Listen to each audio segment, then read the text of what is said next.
Howdy, howdy, howdy, everybody. Look at all these legendary souls here. Great to see you, Heather and Josh and Veronica. How's everyone doing? Mm, Great. Good. I see Selena's making a cameo. Howdy, Selena. Nice to have you here as well. What a delight. Hi, Selena. Hi. Got Gonzalo coming in. Good to see you, Pia. Nice to see you. Selena, are your plans to stay the whole time or did you need to pop out? I thought you had a conflict. Yeah, I'm just gonna stay here for just a little bit and then I'm gonna pop out. Yeah. Because Thank you it's for. like 10 o'clock here, but yeah, I wanted Yeah. to be here for at least the beginning. Yes, I'm delighted to have you here. I feel like it's a cameo celebrity VIP appearance. Ah, so sweet. I think we have more robot note takers than humans here at this point, but that's okay.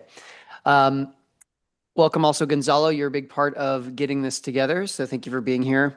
Gonzalo, I'm actually going to co-host you here in case more people come in. And I know that we have only 58 more minutes here, so I want to make sure that we get down to business ASAP. Selena, you're the queen. So is there anything you need to do or say to kick us off here before I open up these slides and I let her rip?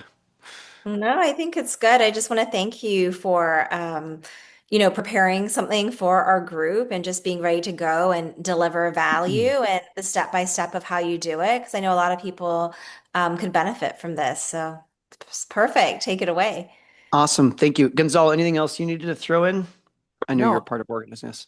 no, it was great. I mean, when I saw that, sometimes in life, people like bring up an idea. I was like, oh, I wish we could do this. And when I saw that, I was like, hey, let's make it happen because people had a question. So I should have checked with Selena first. Selena, I'm sorry about that. If nothing, no, you didn't say anything about it, but I'm an action taker. So when I saw the group, I was like, oh, if people want to make it happen, let me make it happen. So I realized I should have like checked in with you. But that's just, Oh, it's all yeah, good. yeah. No, it works out. People are loving these sessions. So very Amazing. cool. Okay. Okay. Awesome. Thank you. And Gonzalo, can I count on you to watch the people joining late and you can admit them? Okay. Thank you. Because I know once we get going, we're going to get going. Okay, good day, everybody. I'm going to do a quick tech check here, sharing my screen in three, two, and one. Can you see, it should say 7 levels to replace yourself? We seen that? Okay. Yeah. I threw this together last night as a quick bonus because it dawned on me that getting our email inbox is part of a much larger conversation of actually replacing ourselves from the lower levels of our businesses.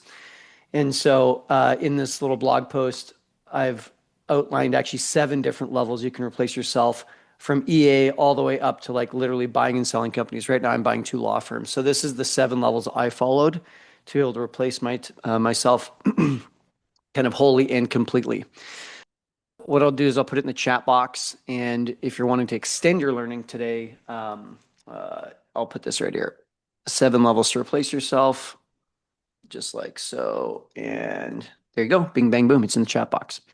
All right, now on to our core conversation for today. We're going to talk about delegating your email inbox. And let's make it a little bit bigger for everybody. Okay.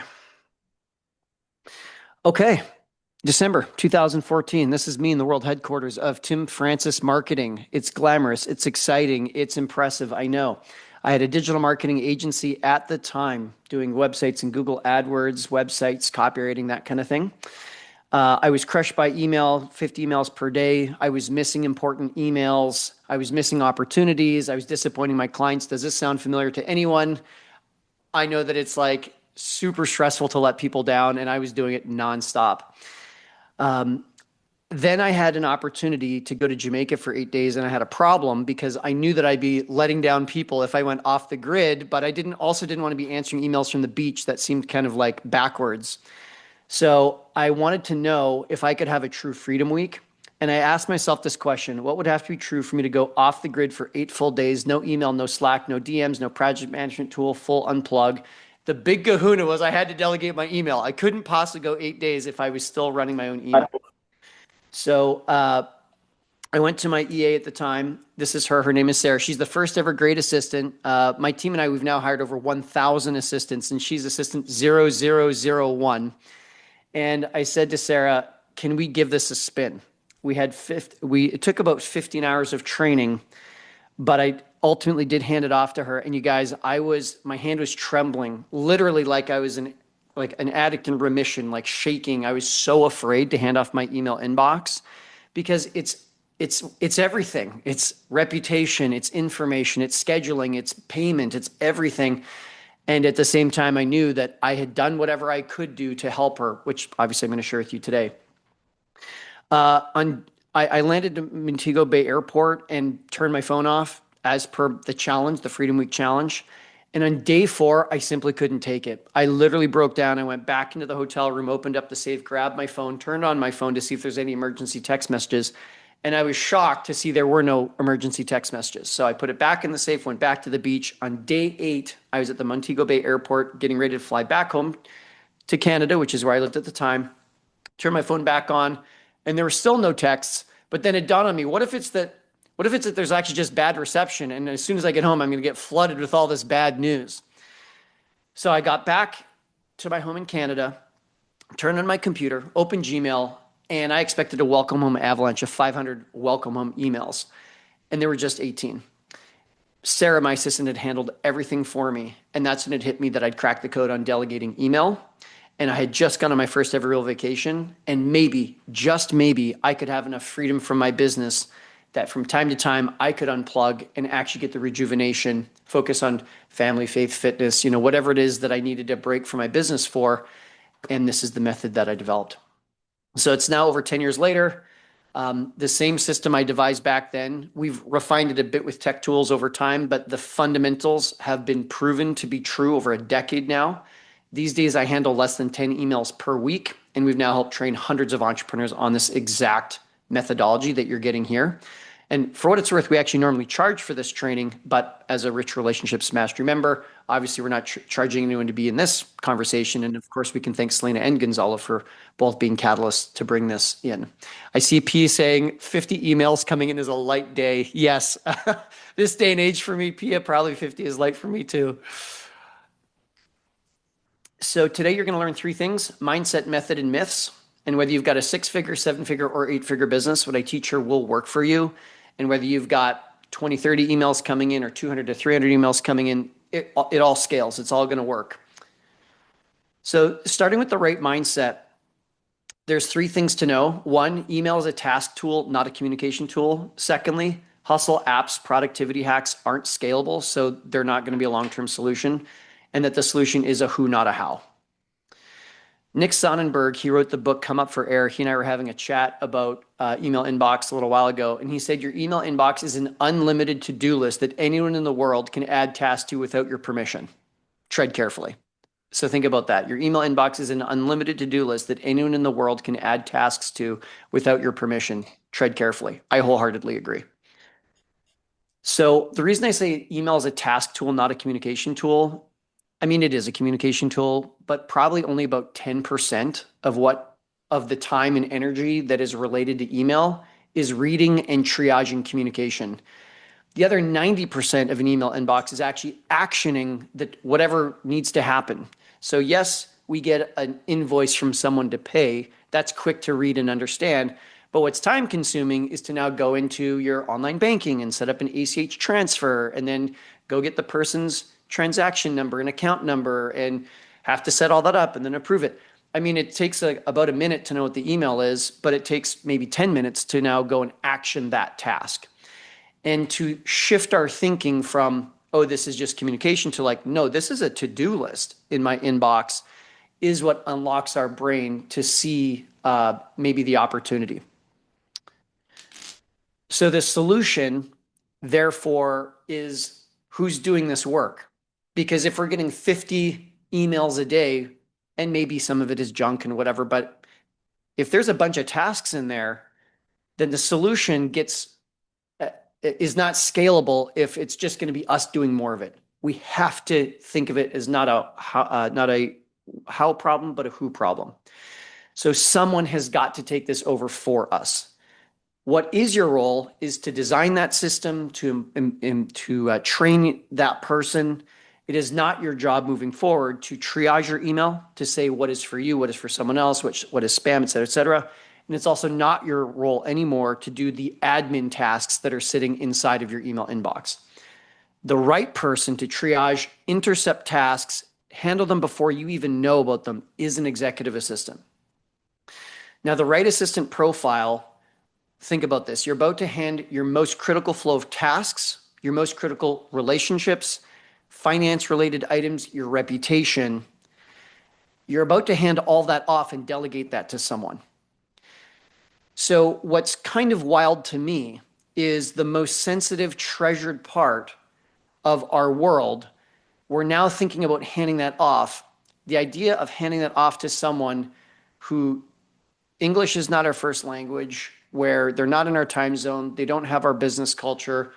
From a data security perspective, we're not able to sue them if we had to, or go to the police if there was some really bad thing that happened, if they stole money or stole customers. The idea of going to anyone other than a trusted right-hand mini-me is bonkers to me. You are the highest paid person. Your time is $500 an hour, $1,000 an hour, even if you only charge $100 an hour. And we're going to replace you with someone who's $4 an hour, or we're going to replace you with a tech tool that is not reliable, or we're going to try and put AI on it where it's still so buggy. To me, to put our relationships at risk like that is bonkers.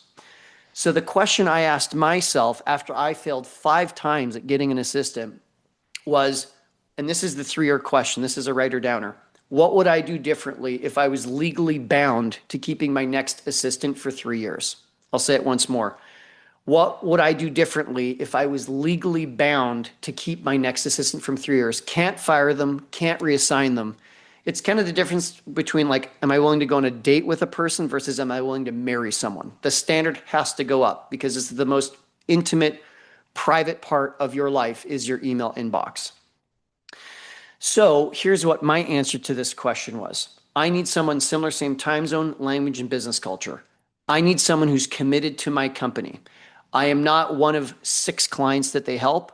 They are someone who is committed to my purpose, my mission, my values. I want it to be someone that I've thoroughly vetted, including criminal record checks. They are someone who's passed multiple work tests, psychometric assessments, multiple interviews. I've taken them through a great onboarding process where I've thought about what's called the 4 A's and a P, agreements, accounts, apps, access, and payment. And they are someone who wants to be an assistant. They're not trying to start their own VA agency. They don't have crazy numbers of clients. They're not someone who's thinking of going back to grad school in the fall. They're not someone who's a mentee trying to become you. They're not someone who is a practicum student. They are someone who wants to be an EA. And they want to find their forever home. They want to be here long term. And they want to be a professional at this. They are not a weekend warrior. That is someone that I'm willing to make a bet on, to put time and energy and money into training so that all that time I do put in them is worth it because they are sticking around, not just for a season, but rather, and maybe not for a lifetime, maybe that's dramatic, but they're here for the long haul. So it's not conducive to a 3-year relationship. Overseas, low paid, different time zone, language, business culture, uncommitted, rent an assistant. We get so many clients from a Belay and Athena, clients, companies like that just churn and burn through entrepreneurs and churn and burn through assistants. It's just rent an assistant is just not a long-term solution. We want direct hire. You are hiring them, W-2, 1099, or whatnot. Now, every instance that I've given here, I promise you, someone has succeeded where I failed. I promise you there are entrepreneurs out there that are succeeding with assistants overseas. If that's working for them, awesome. What I'm sharing here is what's worked for me. And I love people in all countries, all cultures. I have no disdain for any of that. What I'm just saying here is mathematically, if you want to work in entrepreneurship where it's already a risky place, I want to put my maximum odds on top of my maximum odds on top of my maximum odds. The highest odds of my most sacred part, my email inbox, being handled where My credit card is being shared. My passport is being shared. My logins are being shared. My highest odds of success is someone who meets the criteria that you see here. If you can make it work elsewhere, I am thrilled for you, and please go do that, and please be thrilled and excited and inspired. I'm not judging and I'm not criticizing. I'm just telling you what I did. And I'm telling you what, in my opinion, gives you the highest odds of success. And it's not just having someone from, a domestic kind of situation, but it's also you doing a great job of great onboarding, of you paying a fair wage, of you being ready to train them. If you're not showing up, you're not doing your part, which is the highest odds of success on top of the highest odds of success. Okay. Now, you having realistic expectations is really important. We don't want you to just be kind of renting someone. We need you to have a training system. We also need you to have enough in that training system. It typically takes about 10 90-minute training sessions, one-on-one between entrepreneur and assistant, for you to be able to get them oriented on your email inbox. And I will also tell you, in total transparency, it is work to delegate your email inbox. I just said 10 sessions of 90 minutes. That's 15 hours of training, okay, between you and your assistant. But I will also tell you, most entrepreneurs underestimate the amount of time they need to train an assistant to be able to delegate their email inbox. Most entrepreneurs underestimate the amount of time required to train an assistant. And that same cohort, myself included, we also underestimate the freedom that we get when we pay the price. When we put in those 15 hours, when we are a patient coach, a thoughtful delegator, and we support an assistant, I'm now at a point where I've replaced myself, not just in my email inbox, but in all lower level in my business. That gave me the time to then define my customer journey, which then gave me the time to hire a production team. In my company, we've hired over 1,000 EAs. I only hired the first 25. The last 980 assistants we've hired, I didn't do the work. I'm completely out of production because I was able to replace myself. And now that I replaced myself in production, I can focus on big speaking opportunities. I spoke at Yale last year. I'm able to look at buying companies and just do higher and higher and higher level things, right? So what is available to you when you do a great job of getting the right kind of talent and you commit to training and you pay that price up front, it is unbelievable what's available to you in the next day, week, month, year, decade, lifetime, when you really prioritize you getting out of the front lines so that you can focus on making your greatest contribution in this lifetime. It gets bigger and better every step along the way. And that's why I opened this session by saying, here's the 7 levels of getting your time back and 7 levels of replacing yourself. You can be on world-class stages, even bigger than what you're already on, when you get your time back.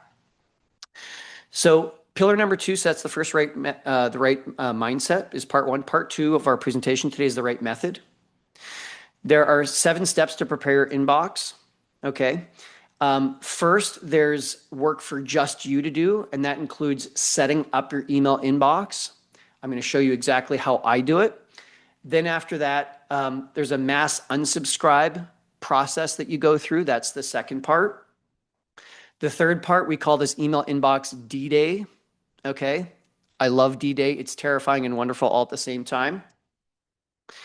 And so to understand how to set up the inbox, first we have to understand the zones of your inbox. So if we were to look at an email inbox, we've got the main area that comes in. That's the landing place of the inbox. That's zone 1. Then if you're on Google, in the left sidebar, you have all your labels, right? Your labels, really, there's 2 different sections. One, we want labels that are action labels, and the other part of labels is all reference, okay? First part of labels that you create are action, so it's gonna be like entrepreneur review, assistant review, that kind of thing. Then, and there's very few of those, just less than 5, sometimes as few as 3 action labels. And then underneath all that is dozens, if not hundreds, we call those reference labels. So that would be like utility company, or this is my Stripe, statement or something like that. Okay. So these are the 3 areas: main area, action labels, reference labels. That's all you need to know about the layout. Then we want to mass unsubscribe. there are tools like unroll.me that you can use. The pro and the con to unroll.me is that you have to give it access to your inbox. You have to authorize it to come into Google. So it does scrape your data. So that's the downside. The upside is it is free. I am just realizing I didn't put the name of a paid option, but there's a paid option out there. I'd have to get it for you guys. It's like 20 bucks. It doesn't scrape your data and hold your data, but it goes through your entire email inbox. You will be shocked at how many email subscriptions you have. When I ran unroll.me 11 years ago, and I've done it a few times since, I thought that I would have something like 40 different newsletters, notifications, whatnot. I had like 170. No wonder I've got so much coming into my inbox. When you use the mass unsubscribe tool, like the unroll.me or the paid version, again, sorry, I didn't put it here. It'll give you the option to just unsubscribe to everything, or you can pick and choose those that you want to keep. You can just let them keep coming into your inbox, or you can also do what's called a roll up, where it will just give you a summary in one email of all the emails that it rolled up for you. Okay. But we need a mass unsubscribe process. This will save you so much more time than you doing it manually or your assistant doing it manually. Then we need something called Inbox D-Day. Now, Inbox D-Day, because you have 10,000 unread emails, you have 20,000, you have 50,000 unread emails. We're now going to go into your email inbox, and you're going to take everything that is 90 days or older. We're not deleting it. Don't you worry. You can always get back to it. You can always get back to it. We are, however, going to archive it. We're going to put it in the archive. We're just going to take the L. We're just going to take the L. We're going to take the loss that we're probably not going to get back to those in any kind of timely fashion. We're not going to delete them. We can still get to them if we need to. We still have that paper trail with our clients and other important documents. We are, however, going to archive it all. And what that leaves you is the last 90 days of email. It's probably a few hundred emails, something like that. And now we're getting closer and closer and closer to having that inbox zero situation because we've mass unsubscribed. We've also, along with those mass unsubscribes, is you'll probably turn off a ton of notifications from Amazon shipping and Netflix, latest, this week's releases type deal. And then on top of that, we're going to archive. So now you have only 200 to 300 emails that remain. Now we're going to set up those action labels I mentioned. And those action labels, there's probably only something like 3 of them. And then there's everything else that is your reference labels. If you're in Microsoft, then your action labels actually become categories at the top, and then your folders become your reference labels. So in Gmail, we have action labels and reference labels. In Microsoft, we have categories and folders. Okay, so this works in both systems. They're just called a little bit differently, and they're found in different spots. Here are the 3 action labels I want you to have. Exclamation point dash ENT review is entrepreneur. You can put your name in there. So for me, mine is exclamation point Tim review. The second label is exclamation point EA review, or you can put your EA's name in there. My EA is Denise, so it'd be exclamation point Denise review. The third one is exclamation point hold for review. Okay. What do each of these, how do these act? And why is there an exclamation point? The reason you have an exclamation point is because alphabetically, exclamation point comes before the letter A, and it will bump those labels to the top of your list of labels, so they're always above the fold and you can always see them. That's why it has exclamation point. Entrepreneur review, the purpose of that label, in that label are emails that this is your inbox inside of an inbox.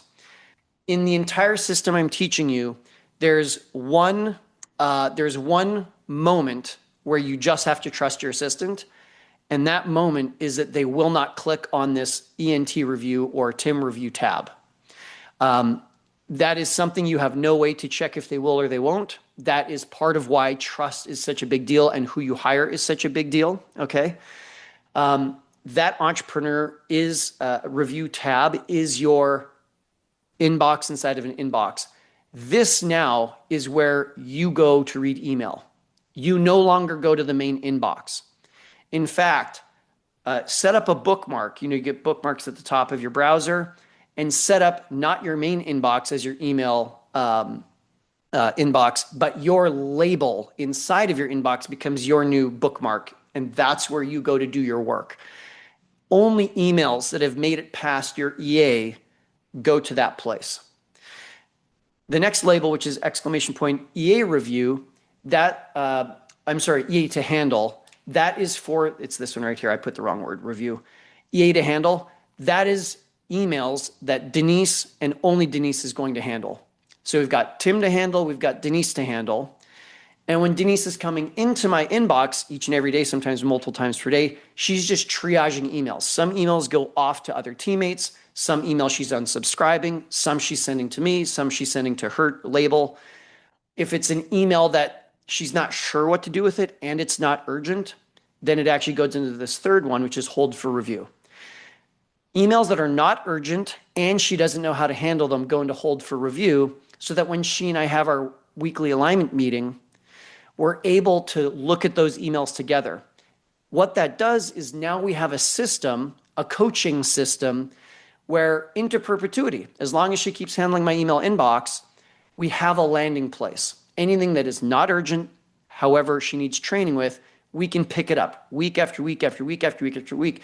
What is that doing? It's making her more and more and more skilled. She knows more and more people in my world. She knows more and more of my way of doing decisions, such that when that kind of email comes next time, guess what? Now it goes into Denise review, not Tim review, and not hold for review, and she can just take care of it.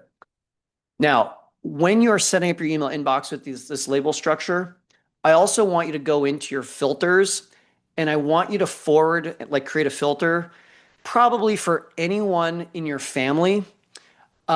You can have your family, your uncles and aunts and whatnot, they can email you to your main email inbox. I caught high holy heck from my aunt around Thanksgiving one year, 11 years ago when I was first doing this, when my EA replied and said, oh, Tim's happy to be at Thanksgiving. I put it in his calendar, and oh my word, did I ever catch heat from Auntie. She was like, Tim, you are not so important that you cannot reply to me. This is nonsense, right? I got into big trouble with my aunt. So that's when okay. My family members, I'll filter on their email address to skip the inbox and go straight into my Tim review label. Okay. Now, what is a mistake in my opinion? What is a mistake in my opinion is to have your clients, even your highest level clients, even your highest level investors, highest level attorneys or accountants, I would not filter their messages to skip the inbox and go to my label. That might sound shocking. This is why. Probably 50%, if not more, of all the emails I get from my high-level clients, and I do charge $1,000 an hour for my advisor work, so it's not cheap. At least 50% of all the emails I get from attorneys who I'm paying $600 an hour when I'm acquiring companies and whatnot, 50% of all my board members, all these emails are not actually high-level emails. They're, hey, can I get last year's tax return? Denise handles that for me. It's, hey, can I reschedule my meeting with Tim? Denise can handle that for me. It's, hey, can I get the bank statements from last quarter so I can do our books? Denise can do that for me. Even though these are all very important high-level people, what they're asking is not actually high level. So I want them to continue going to the main inbox for Denise to triage, handle what she can, and very few of those emails actually end up going into Tim review. And if they are meant to be there, Denise will manually put them there. Okay. So I think it's an error, as I've put right here, to forward based on status, like VIP clients or investors. I think it's an error to have labels based on context, like, oh, this is a home email versus a business email. I don't think it makes any sense at all to have any kind of priority or urgency labels. It just gets so convoluted. If it's meant to be for me, it has enough urgency and importance that it makes it through Denise, then it is all important. And I had better handled all of it. She's the filter. Okay. She's the filter. Now, a couple optional labels that you may want to have. Exclamation point pay this is a label that we had used for quite a long time. It's nice to have all the invoices in one place. And that way, if I go once a week to pay all my invoices, they're all in one spot in my inbox. That's really handy. We don't use that anymore because Denise actually pays a number of bills for me.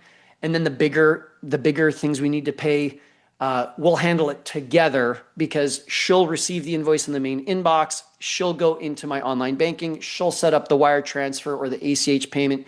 And then in she and I's live meeting, we'll log into online banking together. I will see what the transactions are that she set up. Once I approve it, then we just hit go, approve all, and then we pay the bill. So I'm no longer paying bills on my own. Therefore, I don't need this pay this anymore. Another label you might want is if you have some kind of special project. So for example, for me, I've been studying newsletters in the last probably 6 months. And so I set up a label called exclamation point newsletters to read. And I subscribed to a bunch of newsletters. I had those all skip the inbox and go straight into that folder or that label. So I can just read the headlines, study them, see what they are. But once I have what I need, I will eliminate that label altogether. I'll probably unsubscribe from all those newsletters and we'll just move on. Okay, so we've got our label set up. Your inbox is more or less set up. Next up, it's time to train your assistant. Okay, so as I mentioned before, once you've set up your inbox, you've got an assistant who is that higher level assistant. You're looking at 10 sessions, 90 minutes per session. So it's an hour and a half per session. I want those sessions grouped closely together. I don't want it to be every Monday for 10 weeks. No, ideally it would be Monday through Friday for 2 weeks. We want these training sessions closely grouped so that your assistant is getting a week in the life of what it's like to be in your inbox. And they're also getting momentum from one day to the next. And you guys aren't constantly going back to like, okay, where were we again? No. Let's keep it nice and tightly grouped. It is fair to expect that your assistant will be able to triage about 70% of all emails by the end of the 10th session. That doesn't mean they can answer and handle all the tasks, okay, but they can probably triage 70, 80% by the end of the 10th session. Within 1 year, they'll be able to triage 95, 98% of everything. It just takes a year to go through tax season and renewals and all, and client, renewals and all the rest. It just takes a year to get through kind of all the different use cases. And your assistant along the way is going to learn how to do more and more tasks. So now they're not just triaging, but they're actually executing on the tasks related to the emails more and more and more with every kind of day, week, month, and quarter that goes by. So this is a process that is a self-strengthening process. When you're doing the training sessions, I'm going to highly, highly recommend that you just do one email at a time. Now, this is going to sound painful, but believe me, it's worth it. You're literally going to open up one email in training session number 1, and you're going to go through what are the acronyms here? Like GA is great assistant, ENT is entrepreneur, right? What are the acronyms? Who are the people? Who are the people that are involved? Is this person a VIP? Do they belong on my calendar? Do they not? The painful part, you guys, is that you literally might only get through one email in 90 minutes. And I know that sounds absolutely absurd and absolutely painful, but I will tell you that if you make that commitment in session 1, in training session 2 with your assistant, you're going to get through 4 emails. In training session 3, you're going to get through 10 emails. By training session 7, 8, 9, it's probably your assistant that's driving pretty much the whole session. You're almost just shadowing them. By the end of the 10th session, again, 70%. They should know what to do with probably 7 out of 10 of all the emails that they're looking at. And you're kind of simply shadowing them and helping them along. Okay. So it's going to be one email at a time. You're going to build an approved list of vendors. Okay. So that's just a Google document. As emails are coming through from your graphic designer, from your accountant, from your bookkeeper, we want your assistant to capture who these people are so that in the future, when you're like, hey, can you get another logo done? Or hey, can you get a quote from so-and-so? Your assistant can say, oh yeah, and they can just go to the approved list of vendors, grab that name and email address, and contact that vendor on your behalf. If you've got a house cleaner, if you've got someone who does snow removal or yard maintenance, and they're coming into your email inbox, you want your assistant to know who they are so that your assistant, again, can action that on your behalf. Also, as I mentioned, knowing what all the acronyms are and the words, et cetera, in your business, build a company lexicon. Also, just a Google document, just listing out all the different acronyms and whatnot in your business. Now that you've got that lexicon, you can actually use that Google Doc to onboard all future team members, not just executive assistants, to be able to help them out. Okay. So this is not the drawing. I'll put it on the screen here. This is the flow chart. This took me 20 hours to create. I'm going to send this to you guys. This is the decision-making flow chart that we train all EAs on to be able to support their entrepreneur. This flow chart will cover 95% of all the different use cases of the different kinds of emails that come into your inbox. So it starts up here. I know that it's a little bit fuzzy. But I can talk you guys through it, okay? So you don't have to learn this. This is your assistant. Your assistant learns this, not you. You're welcome to learn it, but it's critical your assistant learns this. So an email comes in, your assistant opens the email. They're going to understand the document contents. Let's say it's an invoice from a graphic designer. They're going to take any acronyms and they're going to put that into the company lexicon. They're going to get the approved list of vendors. So the name of the graphic designer, they'll put them right here, their name, email address, and phone number.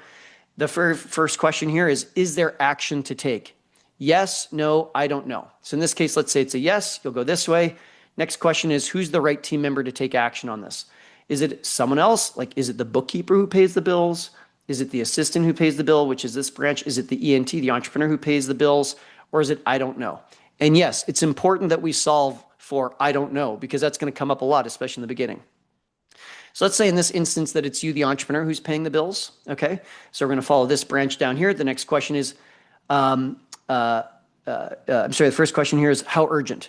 If it's less than 7 days, then your assistant is going to DM you and say, holy smokes, this bill's overdue or it's due today. I put it in the pay this folder. Can you please go tackle that by end of day today? Okay. If it's not urgent, then you go this other way, right? So it's this way, is more than 7 days. Your assistant's going to take that invoice. They're going to put it into pay this. And then your assistant on their weekly alignment meeting agenda with you, they're going to put it in there. And they're going to say, effectively in the agenda, they're going to just add a step that together you're going to go pay the invoice in the next meeting, or they'll make you aware of it. So now you can go do it on your own time. But if it's not urgent, then your assistant doesn't need to like get your attention and distract you from what you're doing. Okay. We want to batch activities as much as possible. Okay.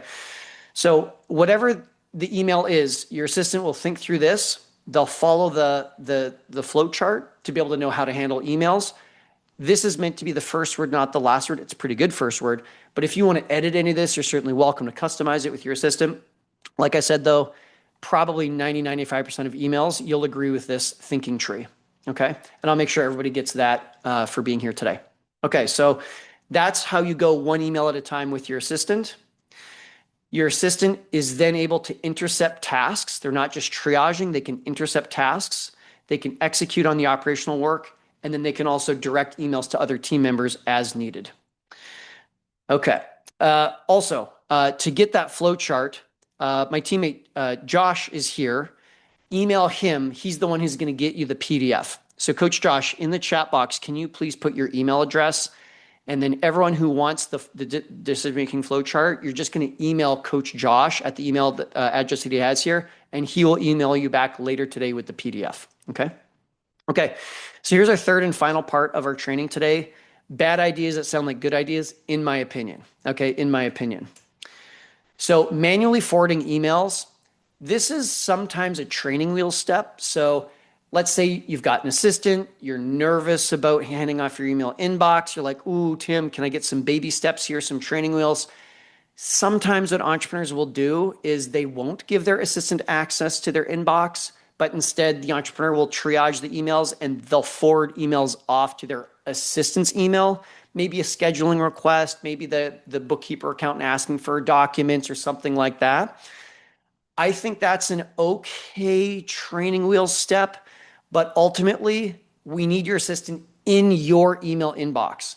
And to be crystal clear, yes, I'm saying your assistant gets access, your username, your password to your root level email inbox. I have Tim at profitfactory.com. I have Tim at greatassistant.com. The law firms are requiring I'm going to have emails there. All of that filters into one email inbox, Tim at timothyfrancis.com. That is my root level inbox. And that is what Denise has access to. Okay. Again, I wouldn't be comfortable with that if I knew I couldn't sue her or pursue her legally if she stole things or whatnot. That's why she's American and I'm in the United States myself as well. Okay. So if you want to manually forward emails in the short term, okay. but that's not a scalable solution because it's not allowing your assistant to triage things and protect your focus and take things off your plate before they ever hit your inbox in the inbox. Secondly, what I think sounds like a good idea but is a bad idea is productivity tools. So there's a tool out there called Superhuman. I think they went out of business, but Newton was one. So those are apps like inbox managers.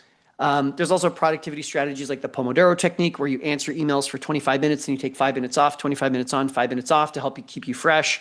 There was something called 5 sentences, where a person would only, like, it was a rule we would make with ourselves, like a promise we make to ourselves that we wouldn't spend more than 5 sentences to answer any email. So it's kind of like a mental model.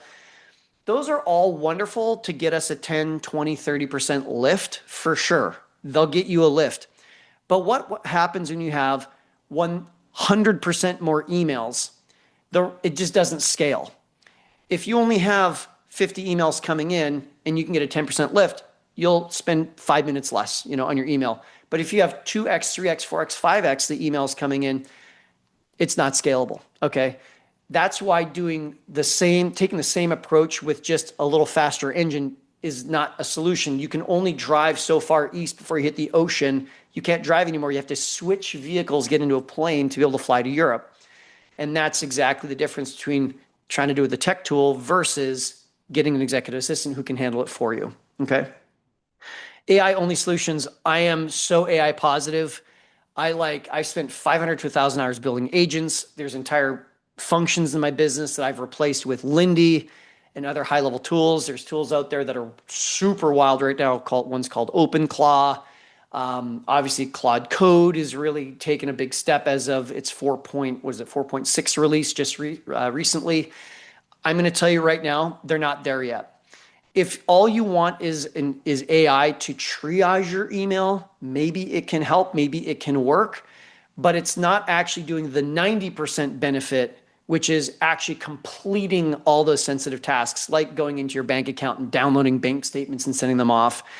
I wholeheartedly believe there will be a day, I think it's coming sometime in the next 2 years, that there is an AI solution, and I will be the first to jump on that train and celebrate it and go for it. The problem right now is what is required to create leverage for you is access. Tools like OpenClaw, you're giving your full access to everything, including your hard drive, including your Gmail, including everything, kind of like you would to an assistant, except OpenClaw or other wide open AI tools don't have the guardrails that a human assistant has. It doesn't have the judgment and discernment and knowledge of ethics and knowledge of decision-making guidelines and knowledge of security protocols that a human will have. So, the stories of some of the people who just turn OpenClaw on wide open, OpenClaw has gone and it's made $5,000 purchases for people on their behalf. It has gone and done just like really shocking things. And so the functionality is there, the guardrails are not. And then depending if you are in a regulated industry, like I operate in the legal field quite a lot, then you're not just thinking about protecting your clients, but you also have to remain compliant, right? And you have to be very careful about that. So AI solutions are not a good idea yet. Give it a year or two. Come and ask me in a day, a week, a month, a quarter, a year if I've changed my opinion. And if I've changed my opinion, I'll let you know. It's just not there yet. And for me personally, I can't wait 6 months or a year or 2 years to start getting some relief from my email inbox. Okay. So the AI first approach is still the best way to go.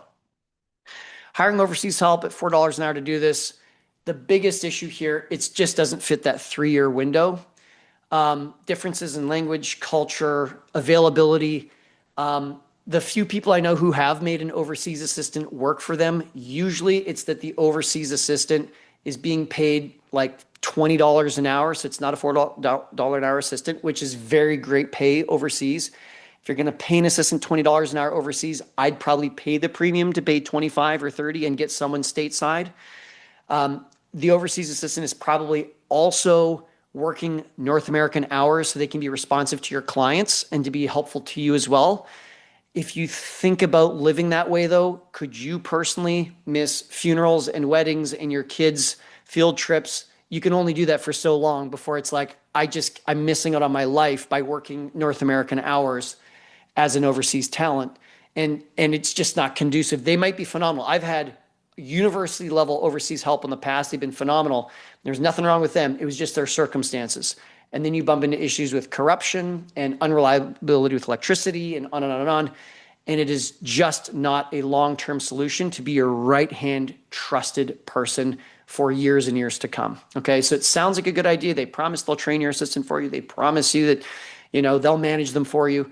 No, no, no, no. They're missing the point. Your relationship with this right-hand person is the asset that unlocks the number one asset, which is you, to be able to focus on the big picture. You're not constantly worried about what's happening over here. Are they actually going to be there? Are they actually not? Are they actually going to do a good job or not?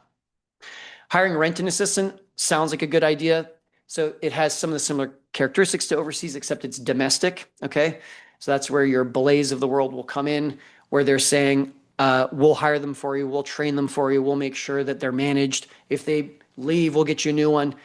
We don't want the assistant to leave, right? We want to build that relationship. We want them to view us not just as a paycheck, but they're aligned with our purpose, our mission, our values.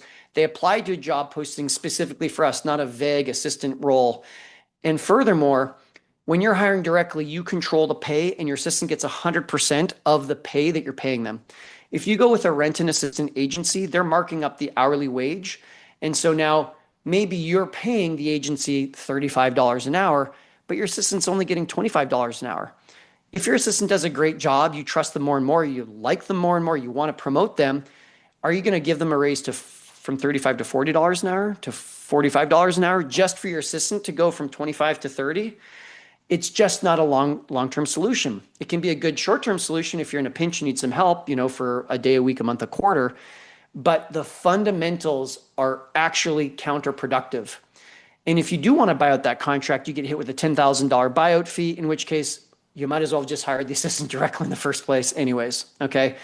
I cannot tell you, so we've hired 1,000 EAs now. They're all domestic. They're all direct hire, like I've shared here. I cannot tell you how many times I'm in discovery calls cleaning up the mess from entrepreneurs who are heartbroken because they had a rent-an assistant for a little while and something about it didn't work out, and now they come and they want to get it done in the long-term kind of way, and they end up in my desk. I also think it's a very bad idea if you have your assistant impersonate you in your email inbox. Very bad idea.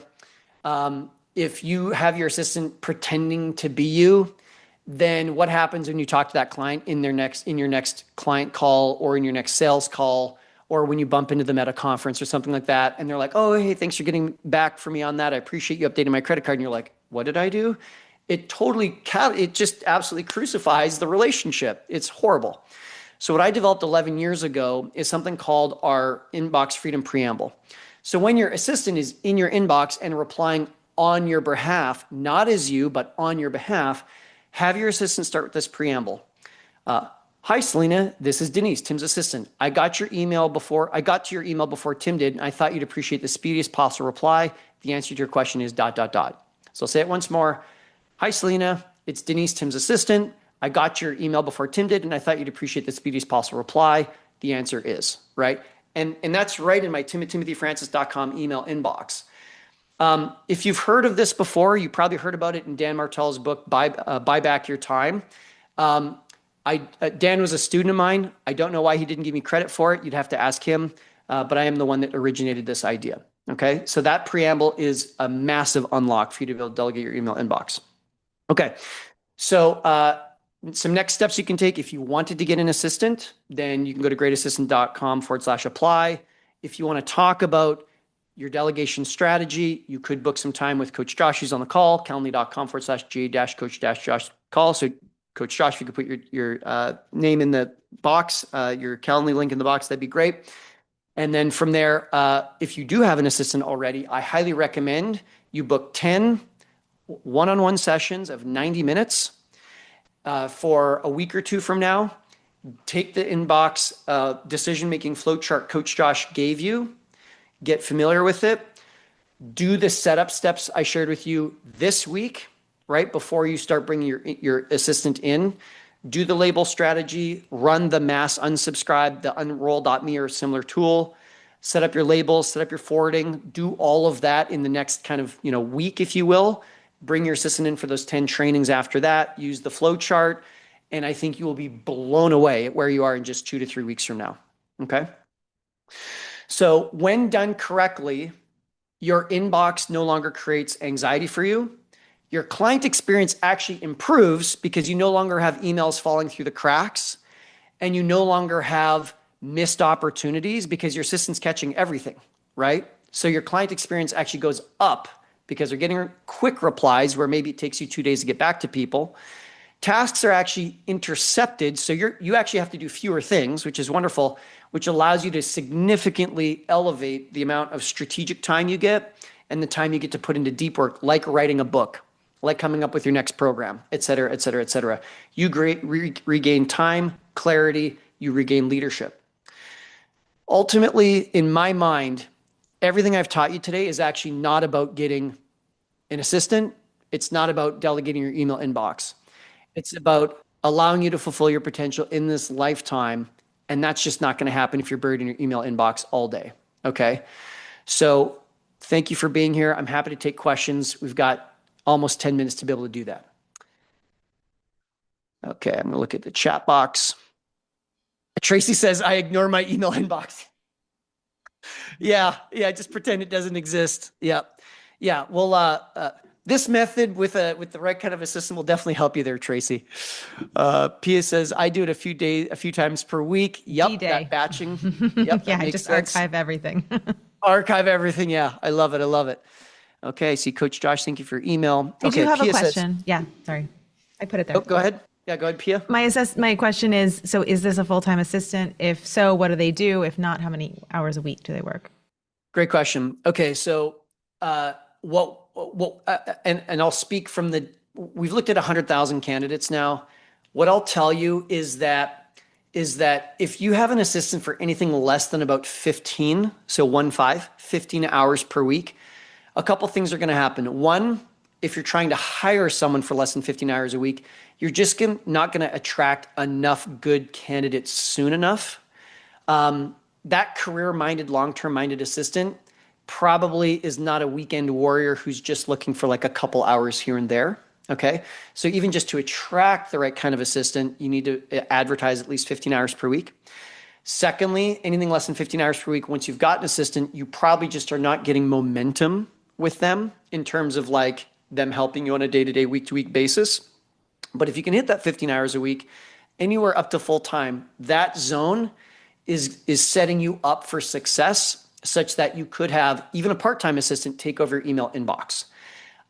When I first delegated to my great assistant 0001, Sarah, she was just, I think at that point, 17 to 20 hours a week, and it was absolutely awesome. Absolutely awesome.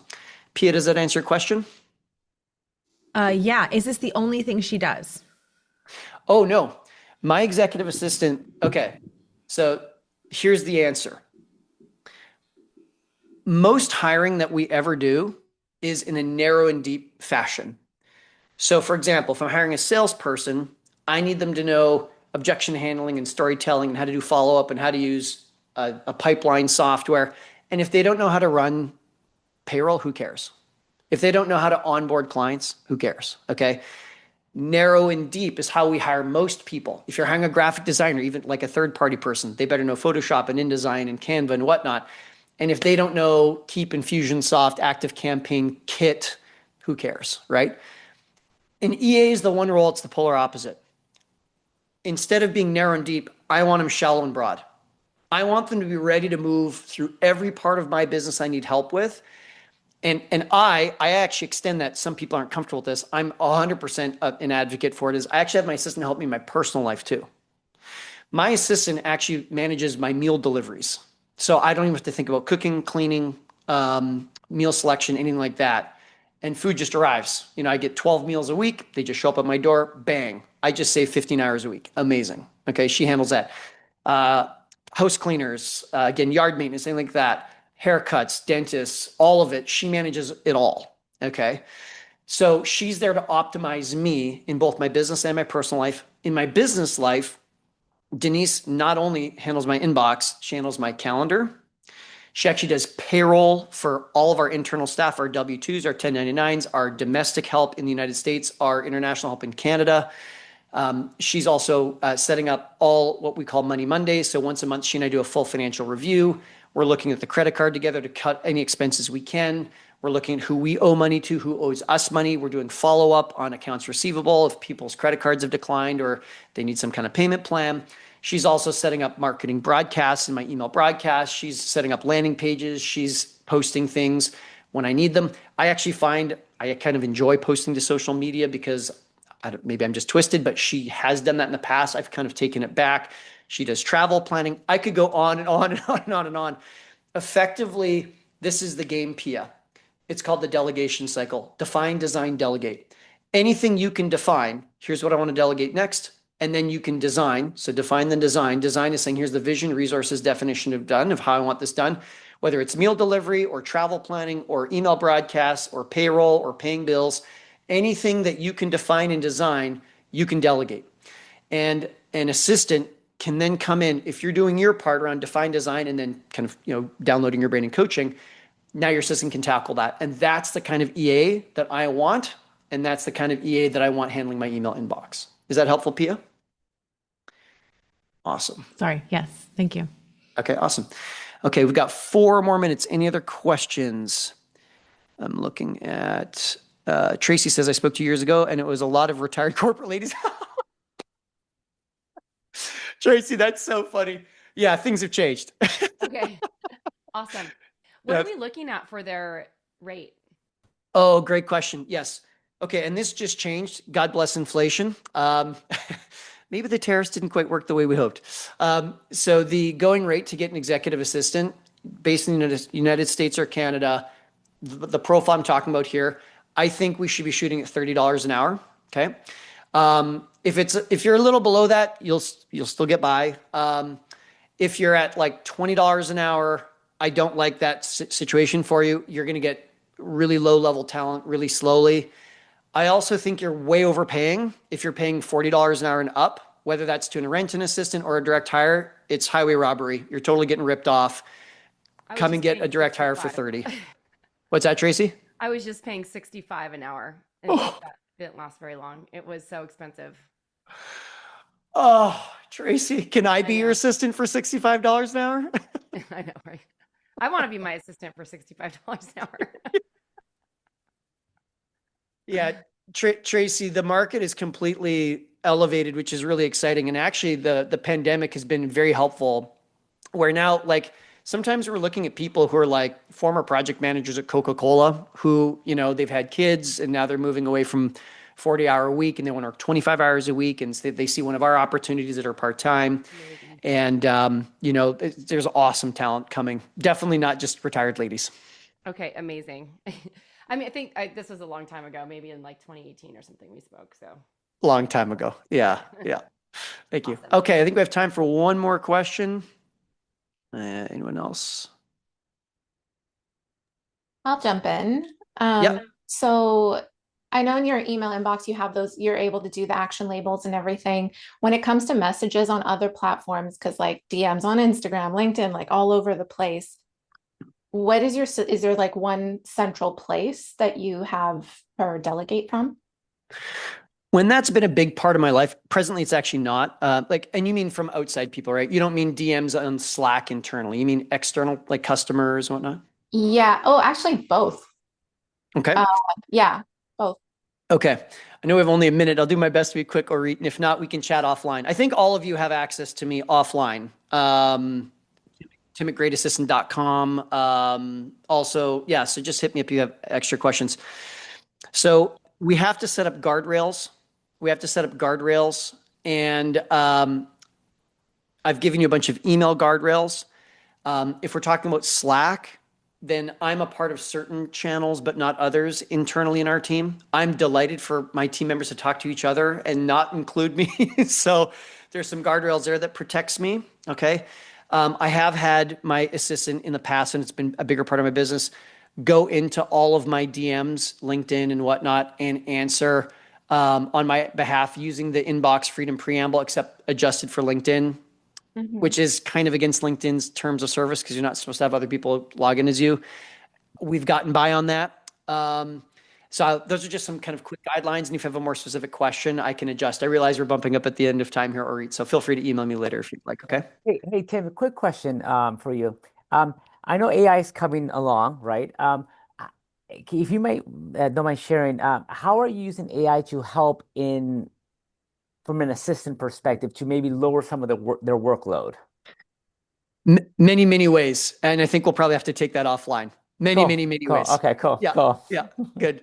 Well, thank you everybody for being here. I really appreciate the opportunity. Thank you to Selena. Thank you, Gonzalo, for kicking this off and being the inspiration for all of us. Our time is so limited, my friends. You know, we blink and it's a year. Another year has gone by. Our kids are another year older. You know, our parents another year older. And I just want to see every single one of you be able to fulfill your potential this lifetime and be really satisfied with how you're spending your days. You know, probably not buried in email. So thanks for being here, guys. And we'll see you in the next club call. Talk to you soon.